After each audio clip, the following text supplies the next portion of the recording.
Hello students, we will talk about the influence of witches on Macbeth today. Uh, Witches represent the supernatural aspect that Shakespeare has involved in the plot of Macbeth. We should not take an exaggerated view of the influence of the witches on Macbeth's decisions and actions.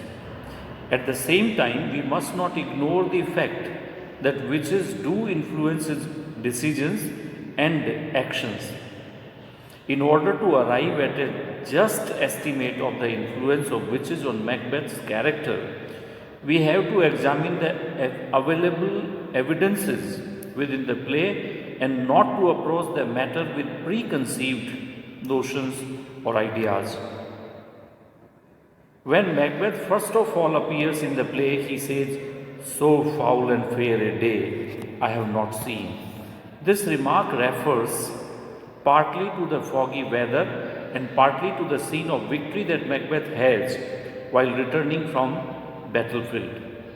However, the phrases employed by Macbeth in this remark reminds us of what the witches have said in the very opening scene when they say, "Fair is foul and foul is fair."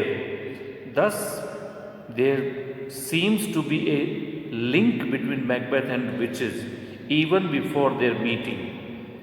Macbeth echoes the words used by witches, and this shows him to be susceptible to whatever suggestions may be made to him by the witches when they meet him.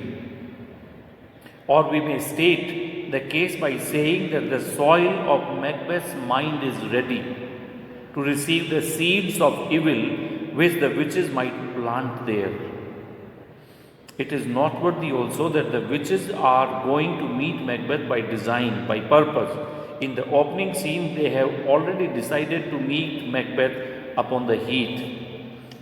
Nor is there any doubt that the witches represent nothing except the evil, as is evident from the conversation just before they meet Macbeth. When the witches make their prophecies, Macbeth gives a start. He surprises, and in the words of Banquo, seems to fear things that so sound. The witches have greeted Macbeth at Thane of Glamis and Thane of Cawdor, and have predicted that he shall become the king hereafter. When Ross and Angus arrive, they immediately inform Macbeth about the king's decision that the title of Thane of Cawdor has been conferred upon him. And here Macbeth talks to himself, Glamis and Thane of Cawdor, the greatest is behind. Greatest is behind means the kingship, the crown is behind. He would definitely become the king as a sound. This sounds in his mind. This aside is followed by a few moments later by a longer aside, which gives us a clear idea of what is going now on in the mind of Macbeth, and to what extent his mind has been affected by the prophecy of these witches. Macbeth says that two of the prophecies have already been proved true, and he recalls these prophecies as happy prologue. Prologue means पूर्व कथन, पहले आपने जो बोला वो. So these two prophecies are forward, या prologue, to the developments which should lead ultimately to his becoming the king. He refers to the prophecies of the witches as the supernatural soliciting, which cannot be evil and which cannot be good.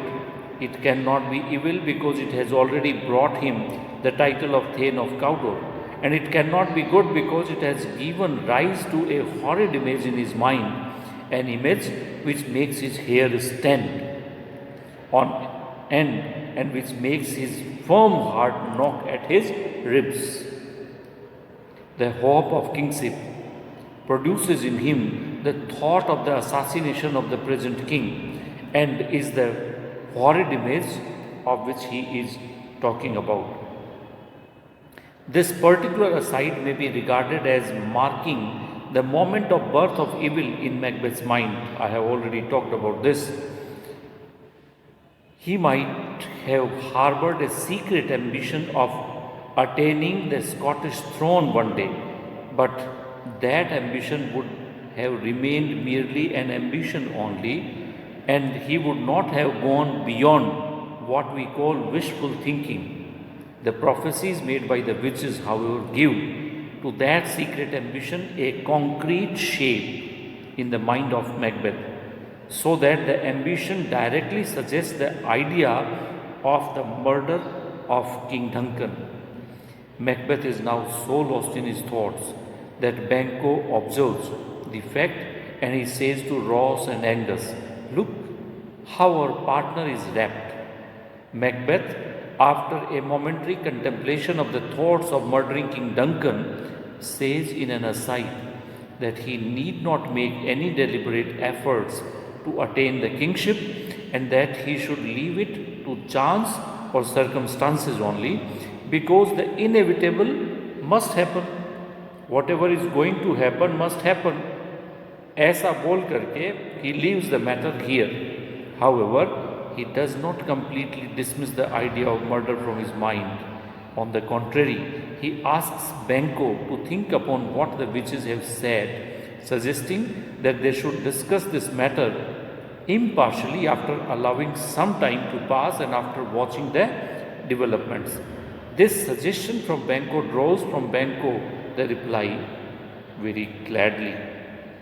That is to say, Banquo will think upon these predictions himself.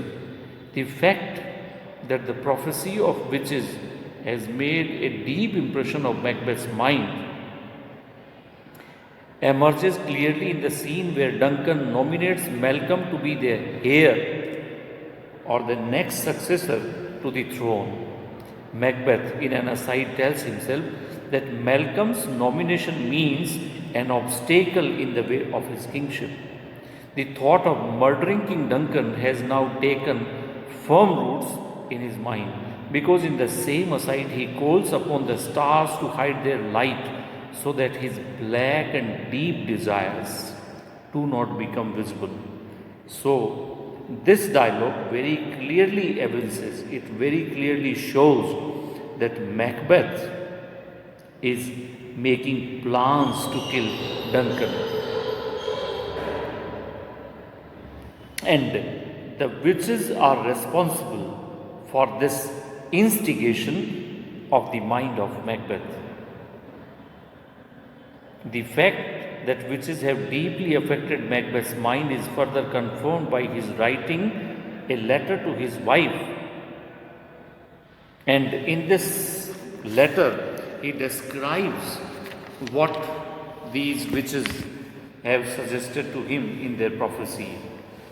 The letter is written in a jubilant tone, and Macbeth's intention, as he himself says in it, is that his wife should not be deprived of her share of rejoicing over the greatness which has been promised to him in these prophecies. Lady Macbeth, on her part, accepts the prophecy of the witches as almost as accomplished fact, and her mind at once leaps to the assassination of Duncan, and that being the shortest route to the kingship for Macbeth. And in this manner, we come to know that husband and wife both are ready to kill King Duncan. However, when the first flush of enthusiasm over the prophecies is over, Macbeth in a soliloquy meditates upon the action of murder which he has in his mind. His mind is partly under the influence of the witches, but more so under the influence of his wife. But in the soliloquy, he realizes the wickedness of the proposed act and the possible disaster that might overtake him as a result of his carrying out his act.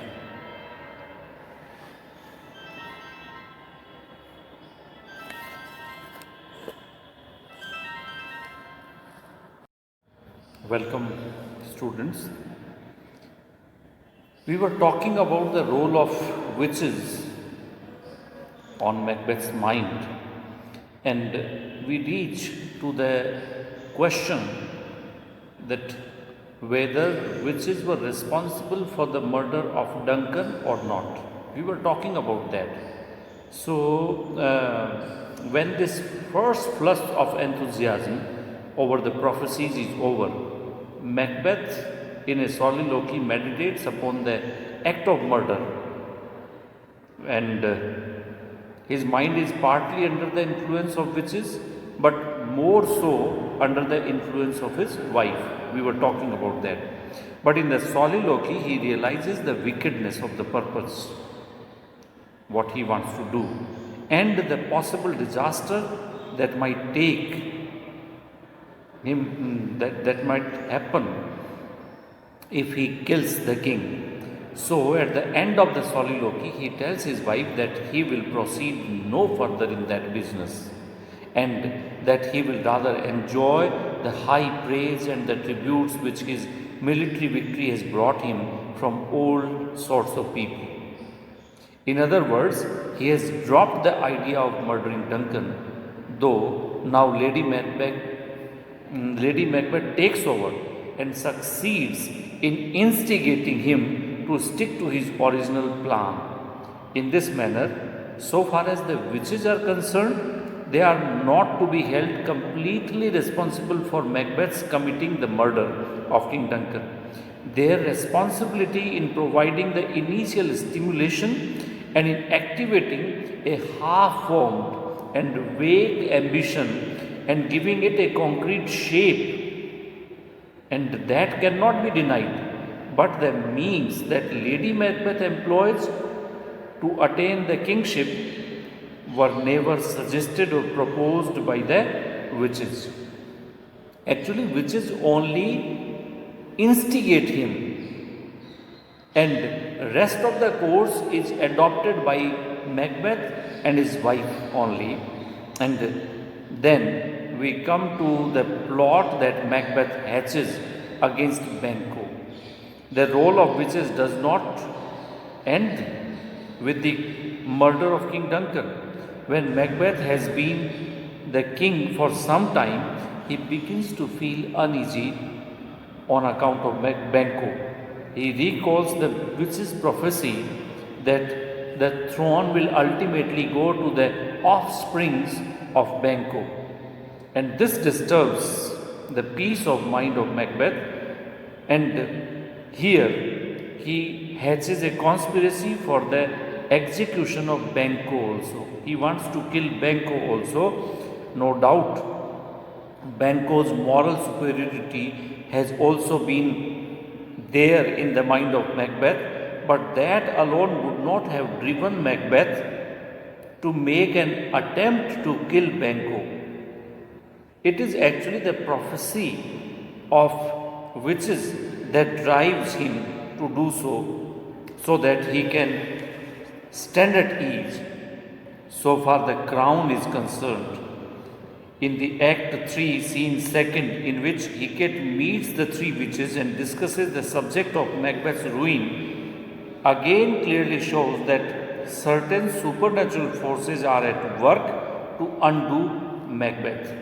These supernatural elements are against Macbeth and they want to destroy Macbeth. And these forces are busy working for Macbeth's ruin because they find him to be made of the kind of stuff which is susceptible to evil influences. Macbeth has an ambition, and the witches know this. Likewise, the witches know that Macbeth has a lust for power and will not like to share it with anyone, and therefore they instigate Macbeth to kill Banquo, and that the influence is there in the mind of Banquo and in the mind of Macbeth. And then when Macbeth meets these witches, they instigate him to kill Macduff also. Their power of evil